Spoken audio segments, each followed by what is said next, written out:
UFC MMA content. This is by MMA on Point, and the video is 10 most pointless UFC title shots ever.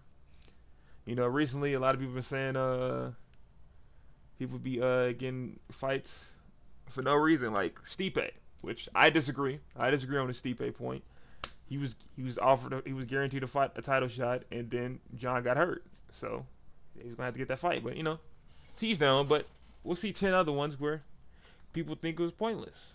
I like MMA Point. They got good content. So There's absolutely no way that the UFC didn't know the most likely outcome of Sean O'Malley getting a rematch against Merab like 9 months after losing the title would be another loss, which makes me wonder how much juice they felt was left in the sugar tank, because you have essentially locked O'Malley out of the bantamweight title picture so long as that Wrestle Gremlin remains at the top, which is probably going to be as long as he wants to stick around. And even more baffling, but also supporting my argument that they knew they were only getting maybe one more headline out of O'Malley, the rematch couldn't have been any more unwarranted. What did Sean do in the 9 months between the fight besides stop gooning and consuming the jazz cabbage? Well, absolutely nothing to earn a rematch. He didn't compete again, and it wasn't like the first fight was particularly competitive. And this wasn't some Anderson Silva title reign that screamed immediate rematch. Hell, one of his defenses, his only successful defense, was a fight with Chito Vera that most people thought wasn't deserved either. There was just nothing to justify this fight besides needing a headliner and Sean being one, which is why it's the perfect first entry for today's list about the 10 most pointless title shots in MMA history. Hi, I'm Tommy. How you doing? Let's talk number 9, Dark Ages Desperation. So the SEG...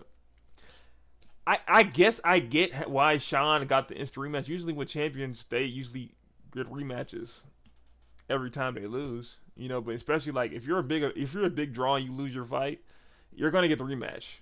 But the thing is, right, it's a reason why Sean lost the way he lost the first fight. Well, because he didn't have, his hip was messed up. So I get why he got the instant rematch, but I could understand why you say it's pointless in him getting it right back.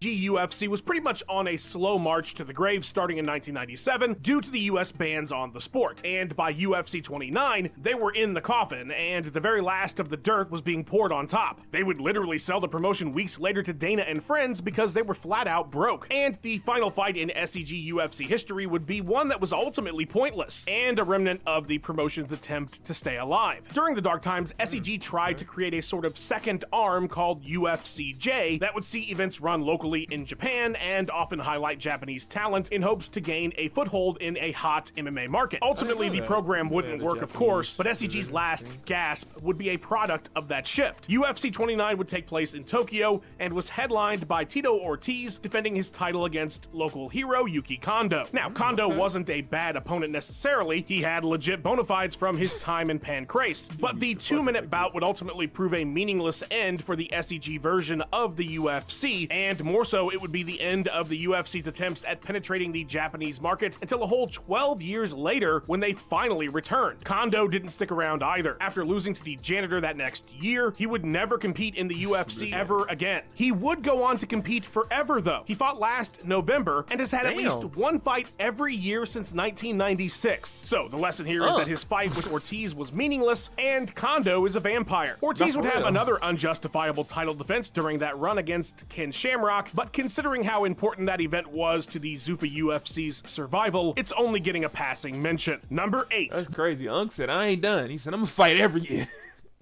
That's crazy. Shout out to bro. Shout out to Kondo.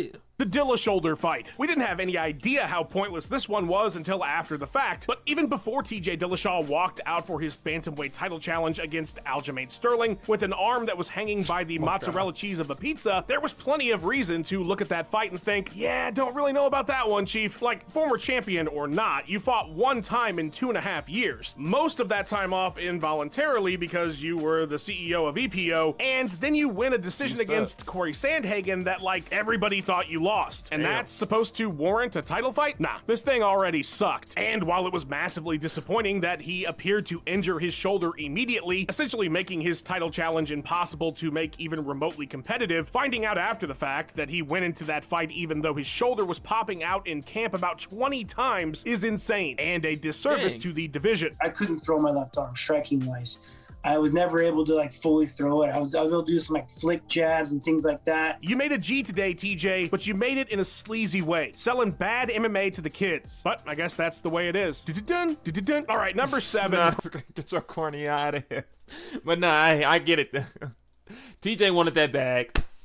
He knew he was gonna lose that fight when he got in, bro. He knew his shoulder wasn't 100%. He knew that motherfucker was gonna get. He said, "Hey, let me get this money, let me get this L, and then I'm gonna be done." That is messed up though, man. Like if you're not trying to get that dub, bro, don't fight, man. Don't fight, man. We need ethical fights. Profits before pride. You can probably count every Pride FC title defense ever on one hand. Wait, can you? No, 2 hands and a pinky toe, but only needing that is pretty crazy when you consider that the promotion had 68 events. So you would think that considering how few and far between they were, that they'd be significant. And sometimes you would be right, Fedor versus Crow Cop, Vandy versus Rampage, but other times you'd be stupidly wrong, and most stupidly when Silva took on Hiromitsu Kanehara. Kanehara was from the pro wrestling world, one of those massively popular shoot wrestler types that Pride absolutely loved showcasing. The problem was he absolutely shouldn't have been in a bout for Vanderlei Silva's title. At the time of the fight, Kanehara's last victory was against 2-5 career fighter Paul Cahoon a whole year before the Vandy fight. And prior to that in rings, he dropped 3 fights to 3 very respectable names, to be fair, Matt Hughes, Ricardo Arona, and Big Nog, but 3 pretty big losses no less. So really the only justification for putting him in the bout was that he was popular and that fans in Japan wanted to see him in a big fight. Well, they got their wish and Vandy mopped the floor with him. Losing 12 of his next 13 didn't do the matchup any favors in hindsight either. Number 6, a super... Yeah, I ain't find the axe murderer in his prime. I don't want to Uno now. I don't want to Uno now with the axe murderer in his prime, bro. That's crazy, bro. I don't want no smoke. For unnecessary resurrection. When you have such a good year that it grants you 2 title shots nearly a year apart back-to-back when you lost every single round of the first fight, that says a lot about how great that year was. But it doesn't make that rematch any less pointless. There was virtually no reason we needed to see a title fight rematch between Jorge Masvidal and Kamaru Usman. The only justification you might be able to make is that Jorge took the first fight on very short notice. But the thing is, given Masvidal's position in the division at the time, it's not like he was just sitting on the couch for a few months doing nothing and suddenly got the call. So he just took the fight because it was his only opportunity. He knew he was primed, and he was probably in a semi-ready state. Ultimately, the outcome of the first bout would be not at all great. There wasn't a moment that looked like there was any kind of trouble for Usman. Afterwards, Kamaru would defend in an awesome performance against scary Gilbert Burns, while Masvidal would just not fight anybody else. I want that damn belt and I'm stubborn. He won the first one. Let's do it again. And then get an immediate rematch after not having even remote success in their first fight. What could possibly go wrong? The result would be a massive second round KO loss and the end of Masvidal's 2019 generated title fights. Number 5. Hey, Masvidal was kind of smart for that though. Like he knew like he was the only option to fight him. So yeah, and using that whole caveat of it, hey, I did first notice, I did a short notice fight, man. So you should give me my full camp. And I ain't gonna lie, having the full camp and getting knocked out is crazy. But shout out to George, man. Shout out to George, dog. Shout out to George.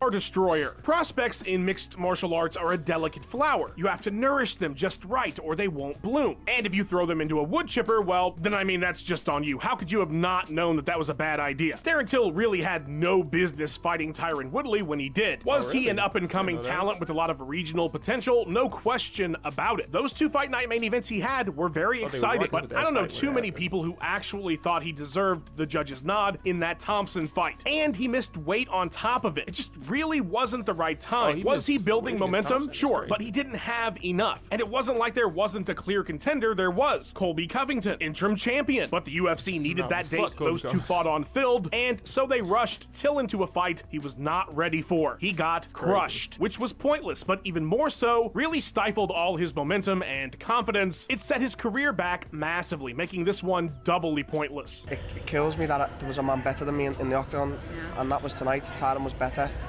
Number 4, Bisping's birthday. I'll do it, man. All it takes is one person to whoop your ass one good time. You're like, man, am I really good at this shit, man? Am I? Fuck.